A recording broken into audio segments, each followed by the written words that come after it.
Okay. And in the interest of time, I should probably go ahead and get started and let people jump in as they will. So I'm Julie Lyderson. I'm the electronics navigator at the college at North. And Heather Nykirk has joined us today. Thank you, Heather, to moderate chat. And Heather may jump in and address questions as well tonight. So my role as navigator really means that I get to help students navigate their college experience in the electronics department. And I would say that the best part of my job really is the student-facing element. So I get to work with students to help make clear what the training options are to you and help connect you with resources and people that can really help you to achieve your goals and ultimately secure employment in the field that you train for. We find that even the best laid plans encounter roadblocks, and so that's what I'm here to assist with. And this PowerPoint will be available later, so feel welcome to just relax and enjoy. So we're going to move right into the next slide. So what we're going to accomplish here today, we're focused on in this session on electronics department programs, but I am going to briefly reference some other North Seattle College programs because it just helps to provide that more complete picture of what all of the options are available that we have for you. We're going to dig into this idea of applied instruction and understand what that means. We'll talk about our various degrees and certificates and how long does it take to complete these programs. And we'll look at the demand in the workforce and where do our students end up hired? Who hires them? What kind of money are they making? And of course, there'll be a slide at the end that has contact information. By all means, feel welcome to reach out to me. I'm glad to talk with people one-on-one through Zoom and eventually in person and make sure your questions all get addressed. And first thing I like to do is define, sometimes we need to define some key terms just to make sure that we have a shared understanding of what we're talking about. And the only big term I want to cover today is just this idea of a credential. And, you know, credential is just documentation of that indicates you've got specific skills or qualifications. It can be a college credential. It could be issued by a professional industry organization. It could be a credential from apprenticeship. But today our focus is on college credentials. So what we're talking about here at North then is our Bachelor's of Applied Science degrees. We've got 5 of those. We have 4 transfer degree options, and those are for students who are intending to complete this 2-year transfer degree and move into a 4-year program that may be at another college or university, or it might be at North. We also have applied Associate of Science degrees that are designed specifically to prepare you to enter the workforce. We have professional certificates that are short-term, some as short as 1 quarter. In electronics, our shortest certificate, it takes 2 quarters. And most commonly, our certificates here are about a year, take about a year to complete. At the bottom of this page here, where you see the Applied Associate of Science degrees and professional certificates, that's where electronics programs fit into the mix. And I like to bring up this question of, you know, why even pursue training beyond high school? And I do this because oftentimes in information sessions like this, people are kind of exploring that question. And I think one of the most practical reasons is answered by looking at the demands of the workforce. And I present this question here, and feel welcome to answer in chat. What do you think the percentage of jobs is in Washington? What percentage of jobs require some form of specialized training beyond high school education? I'll give you just a second to see if anybody wants to offer up a percentage there. All right, so we've got, I'm going to just go ahead and share the secret here. Should be no secret. 70%. So this number is supported by a couple of different resources that I've listed at the bottom of the page. But this idea that 70% of jobs in our state require some form of specialized training beyond high school is really a powerful incentive to, you know, consider that training beyond high school. So I'm really glad you're here today.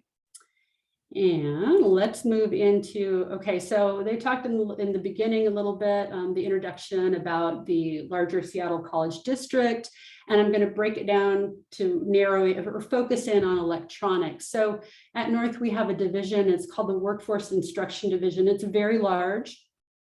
It houses all of our professional technical programs. So these are programs that are generally designed for preparation to move you straight into the workforce. We've got the Associate of Science, Associate Applied Science degrees, and you'll see that electronics is listed in there. And you'll notice, sometimes you'll notice when you're looking at like a program planning guide, you might see the T after the AAS, AAS-T.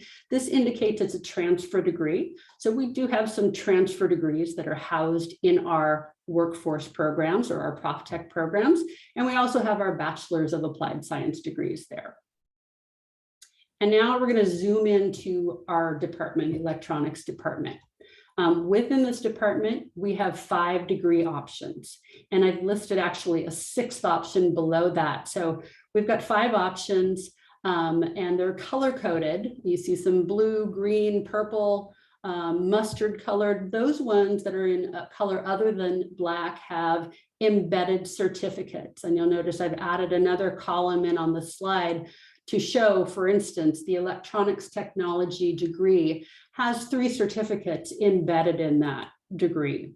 The next degree down, healthcare technology management, doesn't have any degrees or certificates, excuse me, embedded. The industrial power and control degree does. Then we have electronics engineering technology, no certificates embedded. And I will get into each of these credentials in just a moment. We have a mechatronics degree, and the IT controlled electronics. And again, I list that because there are several electronics courses included in that program, even though it's housed in the IT department. And I think that a helpful way of thinking of embedded certificates is this idea of rungs of a ladder, which Heather shared with me. The idea being, if, for instance, someone wanted to start with the shortest term credential that we offered in our department, they might pursue Aviation Electronics 1, top of the right-hand column there. Complete that certificate, say in 2 quarters. That's your first rung of the ladder. Then they might choose to continue on, say, I enjoy this and I'd like to better prepare myself for the workplace. Continue on toward Aviation Electronics 2 and electronics technology certificates. And then what we commonly see is that a student may be, now I've got some really, some training that's in demand in the workplace, and I'm going to move into the workplace, and maybe I'll continue on toward my associate degree as well to really expand options available to you for employment. So that's just kind of the quick picture of what our department looks like. So I like to stop for a minute too and think about this idea of the relevance of electronics, and thinking both just on a personal level as well as kind of a larger community level. We get folks who come to visit our programs and they really haven't considered necessarily, how does electronics impact them within their life today or future careers. So I want to share a few examples. Just to see if we're on the same page. And please feel welcome to leave any examples you have that you'd like to share in chat about where electronics is kind of critical in your own life. But some of the key examples, starting with the basics, daily routines, turning on and off our lights. How do I wouldn't wake up in the morning were it not for my cell phone alarm to let me know time to get up. The communication that we sometimes take for granted, the fact that, our phones, smartphones, the screens that we're using now, the cameras involved right now, gaming consoles, our food, when I think about how our food is grown and harvested and prepared and stored, moving into clothing and the just materials processing of the raw materials, the fabrication or construction of our clothing, cleaning them, housing. Again, we've got raw materials involved, construction equipment, tools, design of construction projects. These were all things that are involving electronics. And medicine, look at the field of medicine, pharmaceutical production and development. Think about, we've got a biomedical equipment technology specific program. That's one of our degree pathways. transportation, just the movement of people as well as products. And that's a field we can refer to as logistics. I'm sure most of us have heard of Amazon, for instance, space travel, drone technology. So there really aren't a lot of places where electronics devices aren't relevant in our daily life, as well as in our careers. And I would take that a step further too, and acknowledge that we're also using electronics and technologies now where things like robots, artificial intelligence are capable of doing this work that, historically we're used to humans doing, and we see automation and robotics enabling us to do this work with greater ease and efficiency and safety. So it's really important to be thinking about that. And also what may not be immediately obvious, but with regard to our programs, if you were the person that knows how to run the robots, that's really excellent robot proofing for your career. Moving on, there is a video that I would encourage you to watch after this session. It's about 4.5 minutes long. Decided not to show it right now because we know that sometimes the variability of technology when we're dealing with Zoom and breakout rooms isn't always great quality. But I would encourage you to watch this video later, 4.5 minutes. Hearing from students, hearing from faculty. This particular video is focused on mechatronics, which is a really unusual program, and I'll tell you about that more in a couple of minutes here. This is an opportunity. This next slide is kind of a meaty slide, but highlighting some of what are really the excellent core features of our programs here. We're applied technician training programs, and this idea of applied degrees, really that just means that we are hands-on focused application of your learning. So you might have a class, for instance, that meets twice a week, and our classes in electronics, we are generally following a lecture then lab model. So let's say your class meets at 11 a.m. The first hour and 20 minutes, you would be in lecture time, take a 10-minute break, and then move over into one of our our labs. And then the next hour and 50 minutes is actually applying the learning. So we're looking at, a little over 3 hours, a larger portion of that being spent applying what you've learned in our labs hands-on. You are gaining practical experience, but you're also getting the theory, the foundational theory that you need to understand electronics and working with this wide range of equipment. We have math that's contextualized for electronics. So we're training technicians, and our students are here to launch careers. They're here to advance careers in any of our degree pathways. We are also really focused on industry connection. So our programs are designed to prepare you for the workplace. Our instructors come to us from industry, so they've got this practical experience. And our programs, we stay connected with industry. We're developed kind of in cooperation with industry and working with our technical advisory committees. We want to make sure that our programs remain aligned to what the demands are in the workplace. Next section here. Another great feature of our department's programs is that you have this opportunity to kind of pivot between programs as you dig deeper into the content. So all of our students are completing some core electronics classes, but you refine your interests and you may say, you know what, I think I want to pursue industrial power and control, or, I'm really fascinated with, the biomedical world, and I think I'll go that direction. And you get to do this without really losing much time in the education process, because these same core classes are required across all of our programs. And these are you're also developing skills that allow you to jump between various sectors of the workplace, and we'll give you examples of that a little further on. Internship opportunity is another important piece to shine a light on. So internship is a work-based opportunity where you can get academic credit of our degree programs, and I'll show you on the next slide. We do have a couple that most commonly involve internships.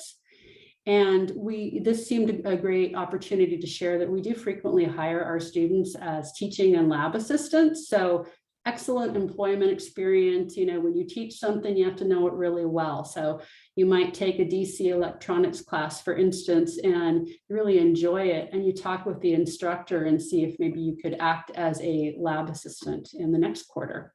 Something to keep in mind. And then finally, I like to highlight is just a really unique, diverse learning environment that we have here. You're learning a lot from your peers as well as faculty, and they're learning from you, and there's no typical student. And, you know, our students come from all over the place, and we have students who are just out of high school or running START students. We have those who are preparing for a first career, those who have been working in something totally unrelated and they're transitioning or retraining. We have folks who are working in industry right now and related occupations, and they're looking to skill up, and maybe they're like realizing it really needs some robotics training. We have hobbyists, we have engineers who have, you know, a great deal of theoretical knowledge, but they maybe haven't had the opportunity to really gain the practical hands-on experience working with a variety of equipment. And students come to us from around the world. And so it's a really exciting place to be from that standpoint. So I did mention the internship. So there is one program that we have that does require an internship completed by all students, and that is our Healthcare Technology Management / Biomedical Equipment Technology Applied Associate of Science degree, also known as our Biomed degree. All of those students in their final quarter, they intern in a hospital, a medical facility, or for a medical equipment manufacturer. So that's a required, really important element of the program. Our Mechatronics degree, which I'll tell you more about soon as well. Students in that program, they have the option of completing an internship for academic credit, but they might also choose to complete 2 additional electronics classes instead if they prefer. And there's a Boeing summer internship that's a real popular one, in particular with these mechatronics students. This is an internship that's only available to Boeing's partner programs. And students in our other degrees still have the option, even outside of the electronics department, if they want to pursue an internship. You don't necessarily have to receive academic credit for it. But I just wanted to point out in our department, it is common for students to complete internships. It's only required for one of our programs. We do encourage it. This is a great opportunity for you to try on an employer as they get to know you. And students do apply for their own internships, but we support you in that effort. So before moving on, I want to check with Heather and see if there are any questions that we should deal with at this point. No, there's not right now. If there are any questions, feel free to put them into the chat. I think though, one other thing I wanted to mention was that if you choose to complete the internship for credit and you are doing the electronics technology associate degree, you can also have those be technical electives. So those can satisfy a degree requirement, although it is not a class that is specifically required, it may still count. So I just wanted to make that clear. Thank you. But no questions in the chat yet. Okay, so looking at the length of our programs and kind of scheduling, very common question. So how long does it take to complete a degree or a certificate? Well, first we need to reference this idea of credits. Most of our courses are 5 credit courses. A typical student who's attending full-time will take 3 classes or 15 credits when we're looking at fall, winter, spring quarter. And many students choose to take fewer classes during summer quarter only because it's a shorter 8-week condensed quarter. Fall and winter are 12 weeks, I believe. Heather, correct me if this is wrong. Spring quarter is 11 weeks, and then summer is condensed down to 8 weeks. Program completion pace. So if we were assuming full-time attendance, it's fair to say that our associate degree students are able to complete in 7 to 8 quarters. Those who are completing certificates, it's a range as quickly as 2 quarters or up to 5 quarters. Again, most of our certificates for a full-time student, it's about 1 year, so about 4 quarters. So what is a typical student, or excuse me, a typical schedule? Most of our classes meet twice a week, and that will be on a Monday and Wednesday, or a Tuesday and Thursday. That's most common.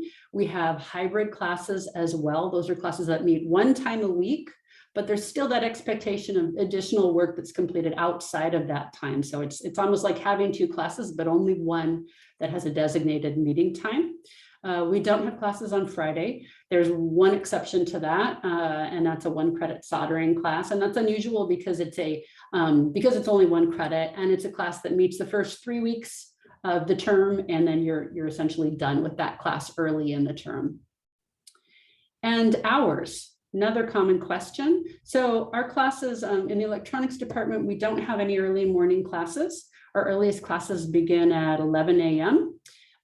We also have classes that start midday, right around 2:30 p.m. And then our evening classes start at 6 p.m. And finally, I get this question a lot about, will my degree transfer to a college or university?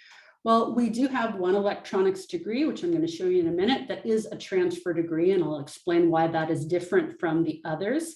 But really our focus here is that our programs are designed to move you straight into the workplace. And I like to share with students this idea of when you're looking at a course catalog at any of our colleges here, and you look at the course name, and we'll use English 101 as an example, and you see this ampersand symbol here. So English ampersand 101, that's an indication, that ampersand or and symbol, that it's a transferable course. So that's a really helpful thing to know when you're looking at the requirements of different certificate or degree programs. Now, since we didn't look at the video yet, and I hope you'll look at it later, I just want to share a few pictures from our labs at North. So we have at North, all of the electronics classes take place in one building. We call it the education or the ed building. We have multiple lecture spaces, and we have several lab spaces as well. So we've got 3 main labs, I guess you could say 4, but really 3 main labs. And these pictures, yeah, 3, 4. So upper left-hand corner, you see that's the smaller side of one of our main labs. And there are student workstations set up, and each space has power supply, multimeter, oscilloscope, variety of tools. Our main electronics lab is kind of a hub for our students where they can hang out and kind of get to know their peers and get questions answered as well, get additional support. We've modified our model, I should say, a bit, obviously, for pandemic. This quarter, we're back to having our classes in person, our lectures in our lab, and we hope to continue in that direction. We've been having some classes may have, if we need to kind of pull back due to pandemic, we are able to have Zoom lectures and still have lab in person. The second picture over top center, that's an industrial, a small version of a robotic arm. It's a Fanuc with a picker sorter style. The upper right-hand corner, that is one of our hydraulics, pneumatics trainers. The lower right corner, that is a motor. I can't tell you which kind of motor that is. Housed in our industrial power lab, where precise motor control is really a big deal in industry. That center picture at the bottom is actually some students in our industrial power lab. And then on the left lower corner, you see some examples of PLCs, programmable logic controller trainers, and those are essentially industrial computers. And let's move on from there. So now I think we should dig in a little bit to each of our pathways. And what I really just want to focus on is what differentiates one from the next.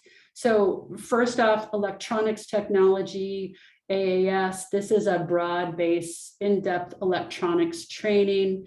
You'll see down here in the center, it shows that there are 3 different certificates embedded in this degree. And I put a little call out box. The electronics technology degree is one that we're actually in the process of revising, or excuse me, electronics technology certificate. We're in the process of revising right now so that we can condense that into a 4-quarter program. Right now, it's more like 5 quarters minimum to complete it. And that'll be ready to, or fully approved by summer 2022. And what differentiates this from our other degree pathways is that students in this program complete an aviation electronics course, they complete advanced digital electronics coursework, and they complete 2 technical electives. And there's room there for flexibility. As Heather mentioned earlier, you could complete an internship and use that to fulfill technical elective requirements. You could pursue computer science, engineering, drafting. So we've got a variety of options there, of course, is to fulfill that requirement. Next, we've got the electronics engineering technology associate degree, and you'll notice there's a T at the end of that title. It is designed as a transfer degree. This is intended really for students who are looking to move into the workplace. However, for students who are interested in applying to the electronics engineering technology bachelor's program at Central Washington University over in Ellensburg, are welcome to do that and move straight into that program. And the big difference between this program and our other degree pathways is that this program is going to require several engineering physics courses. It's going to require several calculus courses. And again, that option to move on to a bachelor's program, to apply to that program at Central. So it is quite different from our other degrees. The majority of our students are really wanting to do that math that is relevant to the program they need to complete and what they'll be using in industry, but don't necessarily have that interest in advanced math, in advanced calculus, but we do also have that option. So as I mentioned, we have a pretty diverse mix of students. So it's something to consider. Next, we have our healthcare technology management or biomed degree. We'll call that for short. So this is the for students who want to work in hospitals, medical facilities, again, those medical equipment manufacturers. Those positions are known as biomed positions. And all students in this program intern in their final quarter. And what differentiates this pathway as well is that there's a chemistry course required, there's a medical terminology course required, project management, and of course the internship program. And I've included a link for a biomed video that's actually going to be updated pretty quickly. We update that on our main electronics webpage at the college regularly, but you should check that out too as well to learn more about the biomed field. Then we've got mechatronics, and mechatronics is a really unique program because it's offered in conjunction with Shoreline Community College. So it means that our students attend 2 colleges, not at the same time necessarily, but students will complete a certificate at North, and you'll see in the center of the page at North, they will complete this industrial automation and electronic control certificate. And then they maybe complete all their coursework at North and they move over to Shoreline and they complete coursework at Shoreline. And the idea is that mechatronics, the term, came from combining 2 terms, mechanics and electronics. So it's this integrated skill set, and it involves acquiring knowledge and skills from several different subfields. So we're talking about electronics and mechanics and industrial automation and control, robotics. So it's very much a cross-training sort of degree. And what differentiates this from our other programs is, one, that it requires attendance at 2 colleges. And it is that kind of cross-train focus. So at North, your courses are focused on electronics, and at Shoreline, you're kind of machine maintenance focused. So we had a great opportunity to build this degree and allow both of the colleges, North and Shoreline, to focus on what we do best, not need to build out new classes, just kind of really focus on where we really excel. There is an internship option in this program. I mentioned earlier that students have an option of taking classes instead of the internship. That's an alternative available. And this is a link again to the mechatronics video that's also referenced on a previous slide. And let's see from there. Heather, I'm not sure what our time is at this point. Yeah, I was trying to figure out what time we were supposed to be Yeah, I'm prepared looking to at go that. back. I don't think they told us. I would Yeah. maybe assume it was about 10 minutes, Yeah. probably. Okay. So I think we should be good for another 5-10 minutes. So we're in good shape here. They'll recall us. Yeah. We will. So then we've got our industrial power. We're almost done with the list of degrees that we have available and certificates. We've got our industrial power and control degree. Students completing this degree, and similar to our mechatronics students, they tend to spend a lot of time in our industrial power lab. They're working with high voltage and doing so safely. While we don't train electricians per se, our focus is electronics. We do find that students who are interested in becoming electricians, and maybe they're looking at they're trying to get into an apprenticeship program, and tend to find that this program is maybe closely aligned with the work that they're wanting to do in the future. And what really differentiates this program from the others is that you're learning industrial motor controls and drives, you're learning energy generation and conversion, think transformers, for instance. And as I mentioned, yeah, we're not electrician training, we're electronics training. So we're focused on, those devices that allow us to control electricity or charge, to get it to do what we want it to do. And then, I guess we've covered all of the degree pathways that we have. So let's take a moment and look at employment for student folks with the kind of training that we have available. And so I've looked at this, you'll see the reference at the bottom of the page where this data comes from, but looking at the Seattle-King County area, minimum wages that we're seeing our students who are graduating with our 2-year degrees, it's fair to say that the starting pay range that we see is around $24 to $28 an hour. So if we're looking at what does that equate to as an annual salary, it's about $50,000 to $58,000 or more annually, which is pretty solid. And so that's what we're talking about starting. So there are 2 job descriptions I've listed here. One is electrical and electronics repair, commercial and industrial equipment. And I wanted to just kind of point out there the median percentile there. So at the 50th percent mark, we see a pay rate of about the mean salary, $40 an hour. So that's folks, this is taking this average of people who are brand new, as well as those who have had a lot of experience, and they're making a very respectable salary at about $84,000. If we look at avionics technicians, we see a bit of a higher range there as well.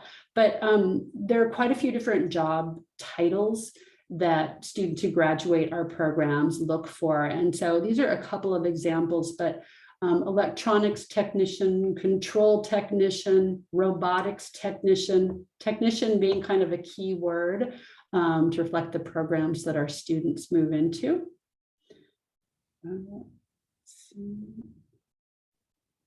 And now that topic of, so where do our students go? Well, they move into a variety of sectors of the workplace. And so this is just a list of some of the places, some of the employers who have hired our students. Some have hired many of our students. Amazon, we're all familiar with Amazon and Boeing and some of these larger ones, Blue Origin, Crane Aerospace and Electronics. They've actually hired several of our students as interns who have then gone on to become permanently employed with Crane as well. Directed Machines was one that I learned about not long ago, and they are solar powered land maintenance robots. It was pretty fascinating. Looks like we got 1 minute left, Julie. 1 minute left. Okay. Yeah. So you can look through this at your leisure. And paying for college, if you are a Seattle Promise student, I encourage you to look through this slide to see what it is and who is eligible. When do you apply? And at the bottom, you'll see there's a link to connect with your Seattle Promise specialist at the high school that you attend. And we got about 30 seconds probably. So again, look back at this later, but I just wanted to reference this really interesting study and findings from this study. So this Kinsey Global Institute, they look at labor markets and the impact of technology in the work that we do. And they broke down 800 occupations and the work activities associated with those jobs. And the key findings that I thought. And otters. Matters. Yep. I like otters.